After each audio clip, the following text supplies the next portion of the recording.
What's good, everybody? Back again to bring you another list of animes that I recommend for you if you're just getting into anime. So let's go ahead and get on the road to anime. Yu Yu Hakusho. So Yu Yu Hakusho is about Yusuke Urameshi. When the show starts, he's about 14 years old, and he's more or less, like your average thug or delinquent, as they call it in Japan.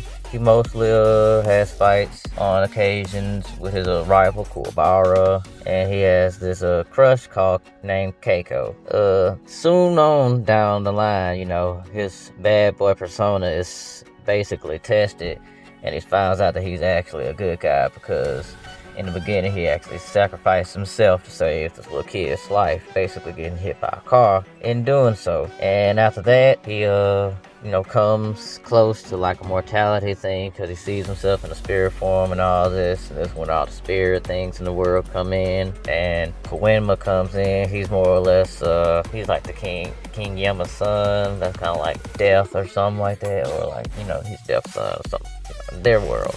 But anyway, Yusuke gets hired by them to be a spirit detective. And so, he has to go and find somebody who's going around and stealing priceless spirit relics and stuff. This is like the beginning in the first season. But like the whole thing is, he grows throughout the season. And the awesome growth he does is like spirit-based power. So he has spirit gun and this other move called shotgun, and he has like spirit cannon, things like that.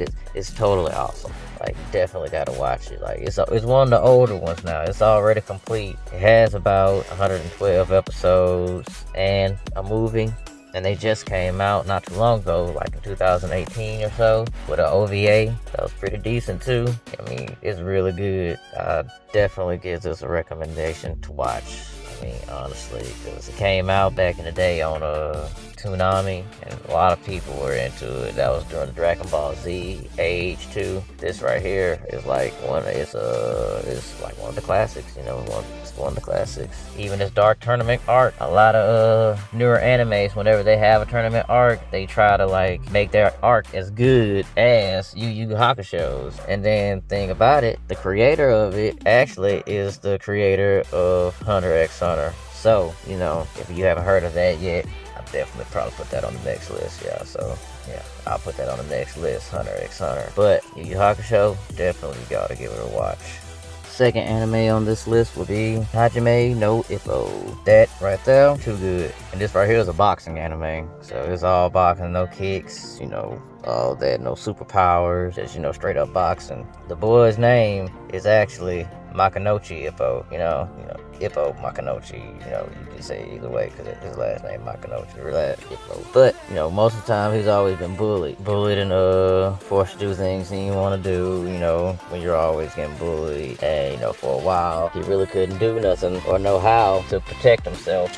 So, what he ended up doing was taking up boxing, but he ended up actually taking up boxing by mistake. He wasn't even expecting to do it. He just, saw a random boxer one day, doing some shit, training and everything. He was like, he wished he could do that, and Takamura gave him a chance, told him to punch this punching bag, and come to find out, this dude here can punch hard as fuck. He already had strength in him already from, working on the boat and shit with his mom for so fucking long. And so after a while, he ends up training more and more and more. And after he trains, he ends up becoming a professional, actually. He ended up graduating from his high school. After he graduated high school, he became a professional, excuse me. And then he also goes to be the champion. I mean, he ended up being the champion of Japan. So this man here's the shit, honestly. And this got 128 episodes in all, divided out into 3 seasons. It's got a movie and an OVA. I mean, these boxing matches are actually like, they're really intense for anime. Like, it gets you into it, like, for real, just for it to be animated and everything. But yeah, this right here is definitely an awesome anime. Like, you gotta check this out too. You got plenty to watch with all these episodes. So, and then not to mention, the other people in the gym are just as goddamn, well, let's just say their fights are more funny. They're more comic relief. Besides Takamura, because this motherfucker here is in the heavyweight division, and his ass goddamn tear motherfuckers up, goddamn. You gotta goddamn see one of those fights. It's awesome, like totally. Gotta watch it. Go ahead and check it out. Alright, now it's time for the third anime. And I'm sure y'all have at least seen or heard of it around. You know, if you haven't even seen it yet, this is My Hero Academia. And yeah, it's one of the most popular animes. One of them, like the top 5 most popular animes. So, you know, I know you've probably seen a character or two out there somewhere. But this is it. This is, yeah, My Hero Academia. And it goes hard. It's all about, young kid named Izuku Midoriya. And, you know, his nickname is Deku.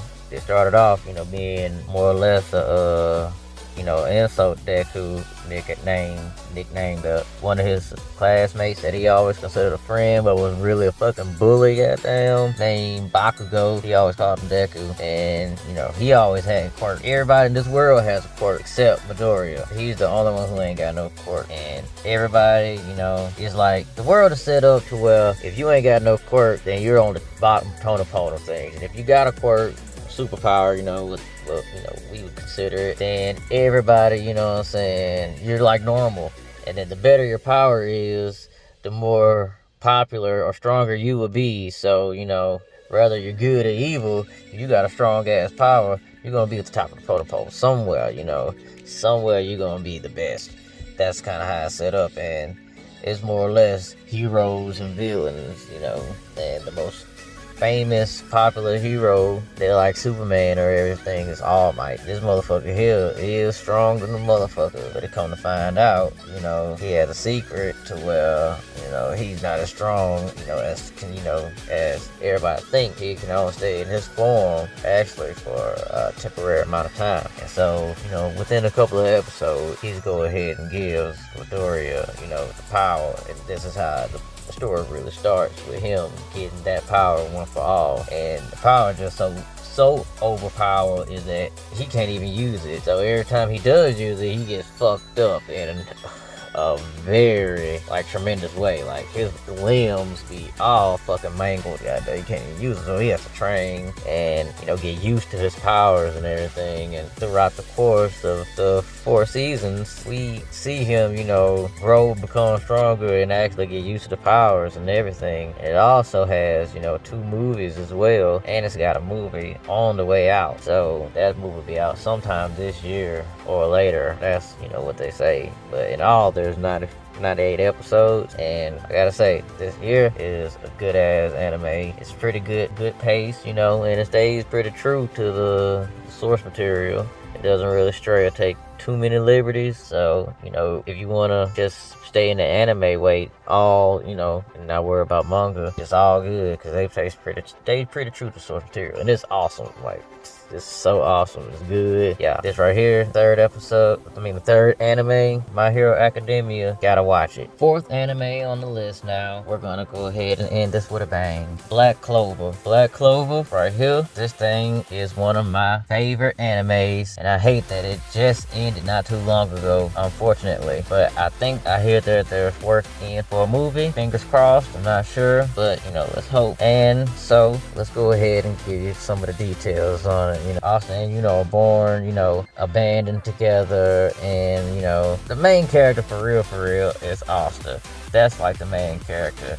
In a world where magic is everything, literally, this is like different from the quirks in My Hero Academia. This is more like real deal magic. People use grimoires and spells and everything. Everybody has an elemental power and stuff, like elemental magic like that. And in this world, there's like nobles, and then there's, you know, peasants. And peasants typically don't have good magic. They typically have like real weak magic. And the nobles tend to typically have vast amount of magic, like very, very large amount of magic. That is just ridiculous with how some of them have so much magic. And around there's around the world, there's different kingdoms and different lands, and Asta just so happens to be in the Clover Kingdom. And Asta and typically are rivals. That's what they see themselves as. The only difference is Asta was born without any magic at all, like literally, and that's like super rare out there, because even even the weakest of peasants don't have good magic or anything. They literally have like some magic, but Asta has none. He literally has no magic. And then on the other side, actually has a vast amount of magic, despite being growing up, both of them growing up in the same orphanage together. And despite that, Asta trained and become physically super strong, and that actually gave him an upper hand on a lot of things. And especially it helped out for him when he finally did get a grimoire later on, a couple of episodes down, that happened to be a 5-leaf grimoire, and the 5-leaf grimoire actually held a demon in it. And yeah, that's kind of like where everything really gets different and takes off for real, because this dude here, that power that he wields in that demon, oh shit, that shit is just awesome. It's awesome. You gotta check it out. Definitely need to check that out, especially when he learns how to control his powers and become stronger. And then there's different people in different battle squads, kind of like different military ranks or everything around their magic kingdom. And basically, it's very fast paced too, and it sticks to the source material as well. Not so much as My Hero Academia, because they take some liberties in every anime. All animes gonna have filler. That just happens with anime. But back to and Asta and these two actually go stronger and stronger together, separately at the same time, because Asta ended up going into a magic squad that's the worst magic squad, and end up going to a magic squad that's the best magic squad. And they keep on going on different missions, and the different missions they go on, they each level up every time. And down the line, ends up gaining a spirit around up. Yeah, they got spirit beast in there with extra magics. That shit, it's just awesome. Different type of elemental beasts and different type of magics. But to go ahead and end this on out, because I could be talking about Black Clover for too long. It has about 170 episodes. It started from October 2017 all the way to March 2021. It literally just ended this year at 170 episodes. So a lot of us anime fans are very upset about it, but we still enjoyed it. I enjoyed it. I'm not gonna speak for everybody. I don't know how me personally, I know I enjoyed it. So that's why I give it a good recommend. So I say you should go ahead and check it out. That's it for today's list. I hope y'all enjoyed what I showed y'all. I hope y'all liked the list. I hope y'all, enjoy. I'll be back again next week with another list. And you already know one of them's gonna be Hunter x Hunter, so look forward to that. And this was The Road to Anime. Till then, thanks for watching.